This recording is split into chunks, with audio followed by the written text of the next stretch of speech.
Mabilisan lang po na question. I would like to get your opinion, Attorney Juan, Yusek Inocencio, Attorney Lee. Bakit hinayaan po natin? Bakit hinayaan ninyo na singilin ng taong bayan, ng systems loss, doon na lang sa non-technical? Yung technical, naintindihan ko po, law of physics po yun. Parang yelo, natutunaw. Pero yung non-technical, yung pilferage, yung jumper, yung illegal connection, bakit hinayaan nyo ang mga distribution companies na singilin kaming taong bayan na hindi naman namin kasalanan, na tayo ay pinaparusahan, yung isang consumer, dahil ninakawan si Meralco o si whoever it is sa distribution utilities, babawiin sa amin? Why did you not act on it? Why did you not do anything about it? For several years, ngayon lang po na-discover na meron palang ganito, na sinisingil kami ng systems loss ng non-technical dahil may pilferage, dahil may illegal metering, may nagja-jumper, hinayaan lang po natin.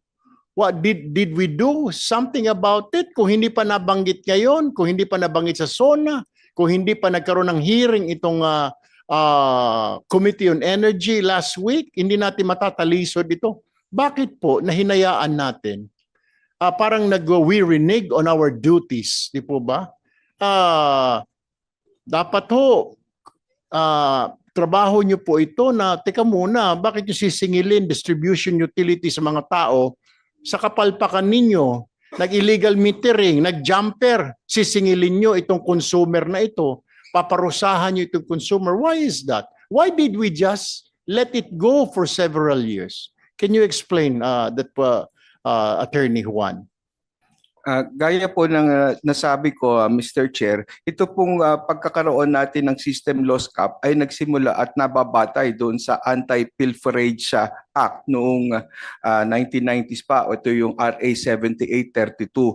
At ang layunin nga po nung pagkakaroon ng cap at yung pagpapababa ng cap na ito, legislated cap ito, over time ay ibinaba, ay para mapababa yung gastusin relating to pilferage. Kaya nga po anti-pilferage. So ibig sabihin po, doon sa batas na yan mismo, doon sa pulisiya na nakapaloob dyan sa batas na yan, ay pinapayagan, this is a legitimate cost, pero subject to a limit.